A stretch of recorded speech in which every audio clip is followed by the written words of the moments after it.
Guys, আমি সৌমালি আর আমার channel সৌমালিস gardening এ তোমাদের সবাইকে আশা করছি সবাই খুব ভালো আছো। এবং আজকে আমি যে গাছটা নিয়ে আলোচনা করব সেটা নিশ্চয়ই দেখে সবাই চিনতে পেরে গেছো।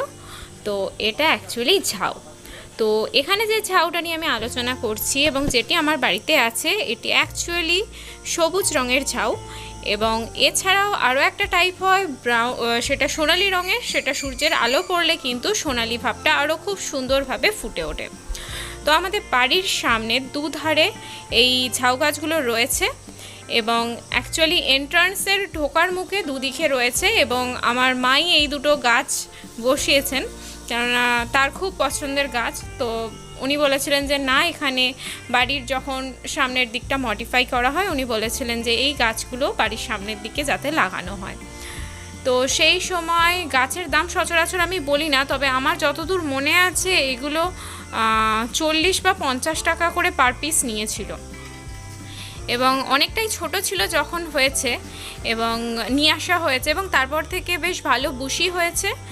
এবং সত্যি কথা বলতে এতে কোনো ধরনের সার কিন্তু দেওয়া হয় না, শুধুমাত্র চায়ের যে পাতা, মানে চা ছেঁকে নেওয়ার পরে ইউজ যে পাতাটা, সেই পাতাটা হয়তো অনেক সময় আমি উপরে নিয়ে যাই না, সেটাই মাটিতে মিশিয়ে দেওয়া হয়।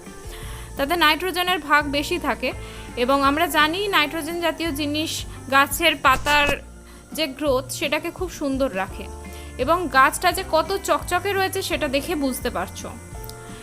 এবং গাছটা মূলত সমুদ্র উপকূলবর্তী এলাকাতে কিন্তু খুব ভালো হয়, সেটা আমরা সবাই জানি। এবং সমুদ্রতে যে গাছগুলো হয় সেগুলো বিশাল বড় বড় হয়ে থাকে, ঠিকঠাক যদি কেয়ার এবং যত্ন নেওয়া যায়। এখানেও এই গাছ কিন্তু সুন্দর আকারের হয়। এবং বাড়ির পাশে গাছ খুব বড় যেহেতু দরকার নেই, তাই ঠিকঠাকভাবে প্রুনের মাধ্যমে একটা মিডিয়াম এবং বুশি আকার দেওয়ার চেষ্টা করা হয়েছে। যদিও একে এখনও অবধি সেভাবে কিছু প্রুন করা হয়নি, শুধু পাতা যদি মাঝে মাঝে শুকিয়ে গিয়েছিল গরমে, সেই সময় একটুখানি হাতে জাস্ট সফট পিঞ্চ যেটাকে বলে করে দিয়েছিল এবং প্রচুর পরিমাণে তারপর নতুন গ্রোথ শুরু হয়েছে। এবং গাছের যে চকচকে ভাব সেটা সবাই দেখে বুঝতে পারছো।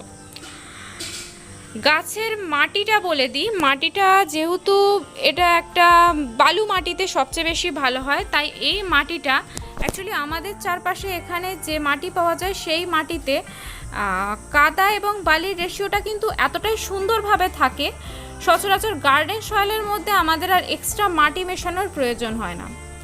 তো সেই জন্যে এই মাটির মধ্যে ওই যে লোকাল মাটি বা গার্ডেন সয়েল সেটা দেওয়া হয়েছে।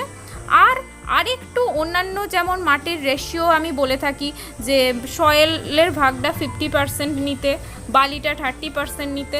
এখানে 40% সয়েল নেওয়া হয়েছে, 40% বালি নেওয়া হয়েছে। আর যতটা সম্ভব বসানোর সময় আমি কিন্তু কোনো ভার্মিকম্পোস্ট বা কোনো সার দিইনি। চাইলে 10% তোমরা ওটা অ্যাড করে দিতে পারো, সেটা 1 বছরের পুরনো পাতা পচা সার। তো সেটা ছাড়াই গাছটা ভালো করে হয়েছে। দেখতে গেলে 50-50 রেশিও ছিল। এবং যে বাজরা যেগুলো বলে নুড়ি, বালি চেলে ফেলার পর যে নুড়ি, সেই নুড়ি কিছুটা তলায় দেওয়া আছে এবং ক্ষুদ্র ক্ষুদ্রগুলো মাটির সাথে মেশানোই রয়েছে। তো গাছের গ্রোথ তোমরা দেখতে পাচ্ছ। যদি সার মিশিয়ে থাকতাম তাহলে কিন্তু তোমাদের ভিডিওর মধ্যেই বলতাম হ্যাঁ সার মেশানো হয়েছে, কিন্তু আদতে এই ঝাউ গাছগুলোতে কিন্তু একটুও সার মেশানো হয়নি। এবং গাছগুলো বড় হবার পর থেকে মাটি দেখে বুঝতে পারছো মাটিতে কিন্তু চায়ের যে ইউজড টি লিভস রয়েছে সেই চায়ের পাতাগুলো কিন্তু ব্যবহার করা হয়েছে এবং তাতে গাছের গ্রোথটা কিন্তু খুব সুন্দর হয়েছে।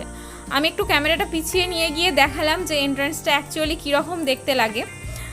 তো এই হচ্ছে গাছের একটা সৌন্দর্য। এবং এই গাছগুলো মেনলি আমরা কিন্তু সুন্দর, এর যে সৌন্দর্য, পাতার যে সৌন্দর্য, আকার আকৃতি এর, এটা খুবই অ্যাট্রাকটিভ। এই জন্য এই গাছগুলো কিন্তু আমরা বাড়িতে লাগিয়ে রাখি। এবং এটা কিন্তু কেউ ছাদেও করতে পারো এবং তাতে বাগানটায় একটা এক্সট্রা অ্যাট্রাকটিভ লুক দেবে। তো এটা প্রথমে করা হয়েছিল তখন আমার বাপি বলেছিল এখানে যে তুলসী গাছ সেগুলো বসানো হবে। তো যাই হোক, তারপর এখানে ঝাউ বসানো হয়েছে এবং তাতে এটার লুক কিন্তু খুব সুন্দর, একটা বাড়ির সামনে ঢোকার মুখে লুকটা খুব সুন্দর হয়েছে। এবং মাঝে মাঝে গাছগুলোকে ঝেড়ে দেওয়া হয় যাতে ধুলো না হয় এবং মাঝে মাঝে জল স্প্রে করা হতো গরমকালে, কেননা গরমে এটা শুকিয়ে যায়। এবং সিমেন্টের টবে রাখা রয়েছে। এবং ড্রেনেজ হোল কিন্তু মাস্ট, কেননা জল যদি জমে তাহলে গাছের গোড়া পচবেই, সেটা শুধু এই গাছ নয়, যে কোনো গাছের ক্ষেত্রে। তাই এটা কিন্তু আমাদের সুন্দর করে মাথায় একদম ঢুকিয়ে নিতে হবে যে গাছ করতে গেলে মাটিটা ওয়েল ড্রেন্ড হতে হবে। গাছ তাতে ঝিমিয়ে যাক কোনো সমস্যা নেই, জল দিলে পরের দিন ঠিক হয়ে যাবে, কিন্তু একবার রুট রটিং যদি শুরু হয় সেটা থেকে ওভারকাম করা মুশকিল হয়ে পড়ে গাছের। এবং বেশিরভাগ ক্ষেত্রেই আমরা হয়তো বুঝতে পারি না এবং গাছটা মারা যায়। তো জল দিলে কিন্তু গাছের সেক্ষেত্রে ক্ষতি বেশি হয়। এবার যেহেতু বর্ষাকাল, তোমরা এই গাছের কাটিং কিন্তু সংগ্রহ করে শুধু বালির মধ্যে যদি রেখে ঠিকঠাক মেনটেন করে শেডে রেখে গ্রো করতে চাও করতে পারো, কেননা এর কাটিং থেকে গাছ কিন্তু খুব সুন্দর হয়। সরু যে ডান্টিওয়ালা জায়গাটা দেখালাম সেখান থেকে যদি কাঁচি দিয়ে কেটে নাও এবং 45 ডিগ্রি অ্যাঙ্গেল করো। এই দেখো ভিডিও করতে করতে চলে এসেছেন। একে রোজ সকালবেলা খেতে দেওয়া হয়। তো যাই হোক, এখন একটা বিস্কুট দিই, নালার ভিডিও করা সম্ভব হবে না। এবং এর সাথে এর বন্ধুকেও ডেকে নিয়ে চলে এসেছে, তো তাকেও দিয়ে দেওয়া হয়েছে, তারা এখন খাক আর আমরা ভিডিওটা চালাই, কেননা বেশ কিছু কথা এখনও বলা হয়নি এবং এদেরকে খেতে না দিলে এখানেই থাকতো। আর তো যাই হোক, ভিডিওটা শেষ করি আগে। তো এরকম একটা গ্রিনারি লুকের জন্য কিন্তু ঝাউ গাছ বাড়িতে রাখতেই পারো। এবং ঝাউ গাছকে অনেকে শুভ মনে করে থাকেন। শুভ অশুভর ব্যাপার নয়, যে কোনো গাছই আমাদের অক্সিজেন সরবরাহ করে এবং গাছের যে সবুজ রঙটা সেটা কিন্তু অনেকটাই অ্যাট্রাকটিভ। এবং গাছ ভালোবাসে না এরকম মানুষ কিন্তু খুব কম আছে। তো সবাই খুব ভালোবাসে গাছকে, এবং এই গাছটা তোমরা চাইলে করতেই পারো। আর একে থুজাও বলা হয়ে থাকে, আর হিন্দিতে সম্ভবত ময়ূরপঙ্খ এই জাতীয় কিছু নাম এর গাছটার রয়েছে। আমি ঠিক কনফার্ম নয়, তবে বিলাসপুরে যখন ছিলাম গাছটা এরকমই নাম কেউ একজন বলেছিল। তো ঝাউ গাছ চাইলে তোমরা লাগাতেই পারো। এবং যদি ব্রাউনটা পাও, মানে গোল্ডেন কালারটা যদি পাও, প্লিজ গো উইথ ইট, কেননা গোল্ডেনটা কিন্তু আরও এবং আমাদের এখানে যেহেতু এখনও নার্সারি খোলেনি, কেননা বেশিরভাগ নার্সারির যে সমস্ত কাকুরা রয়েছেন তারা ট্রেনে করে আসেন এবং তাদের পক্ষে পার্সোনাল যানবাহনে আসা সম্ভব নয়। তো তার জন্য আমাকে ওয়েট করতেই হবে। তো যদি তারা আসেন, এবং অবশ্যই আসবেন, যদি কেন বলছি, আমরা আশা করছি খুব শীঘ্রই সব কিছু স্বাভাবিক হবে। তো যখন ওনারা গাছ নিয়ে আসবেন, আমি যে গোল্ডেন টাইপের ঝাউটা রয়েছে সেটা অবশ্যই কালেক্ট করার চেষ্টা করব আর তোমাদের সাথে অবশ্যই শেয়ার করব, কেননা ওটার সৌন্দর্য এটার থেকে অনেক অনেক বেশি। আমার বলতে সত্যি নির্দ্বিধায় বলতে পারি, যেটা সুন্দর তাকে সুন্দর বলাই চলে। গোল্ডেন ঝাউটা কিন্তু যখন সূর্যের আলো পড়ে তখন আরও বেশি সুন্দর দেখতে লাগে। এমনি বোঝা যায় না, ডিপ গ্রিন কালারের থাকে, কিন্তু যেই সূর্যের আলো পড়ে এটা কিন্তু সোনালি রঙের হয়। তো যদি না পাও এই গাছও বসাও, কেননা এই গাছও দেখতে পাচ্ছ কতটা সুন্দর।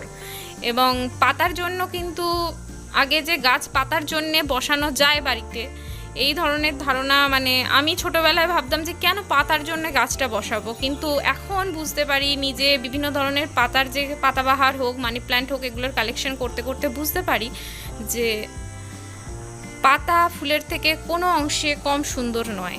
আর সুন্দর তো মানুষের চোখ দিয়ে বিচার করে। তোমার চোখে যে সুন্দর সে অন্যের চোখে সুন্দর নাও হতে পারে। মানুষের মন সুন্দর হলে সমস্ত জিনিস কিন্তু সুন্দর লাগতে বাধ্য। তাহলে কি আর এটাই বলবো, ওয়েল ড্রেন্ড সয়েল হতে হবে। সারের মধ্যে দেওয়ার কিছু দরকার নেই, পারলে চা পাতা ইউজ করো। আর এনপিকে 19-19-19 যদি চাও কেউ ইউজ করতেই পারো রাসায়নিক সার হিসেবে, কেননা অনেক সময় জৈব সার ইউজ করা সম্ভব হয় না। আর বলবো রোদ্দুরে তো থাকেই এই গাছগুলো খুব সুন্দর। বর্ষার আগে প্লিজ গাছটা চাইলে প্রুন করে দিতে পারো, কিন্তু সেটা বর্ষার আগে, তাতে অনেক নতুন পাতা হবে আর গাছের আকারটাও খুব সুন্দর হবে। এটা তোমার বাড়িতে একটা খুব সুন্দর লুক দেবে। এই এর কেয়ার ছিল। ভিডিওটা খুব ভালো লেগেছে, আর ভিডিওটা ভালো লাগলে তোমরা জানো তাও বলে দিই, প্লিজ ভিডিওটা লাইক করে দিও। আর লাইক করার পরে তুমি নিচে কমেন্টে জানিও আদতে তোমার কেমন লেগেছে। ভিডিওটা শেয়ার করো, আর চ্যানেলে যদি নিউ হয়ে থাকো প্লিজ প্লিজ প্লিজ চ্যানেলটা সাবস্ক্রাইব করো এবং সবাইকে বলো যাতে সাবস্ক্রাইব করতে। আর খুব ভালো থেকো, প্রচুর গাছ লাগাও। টাটা।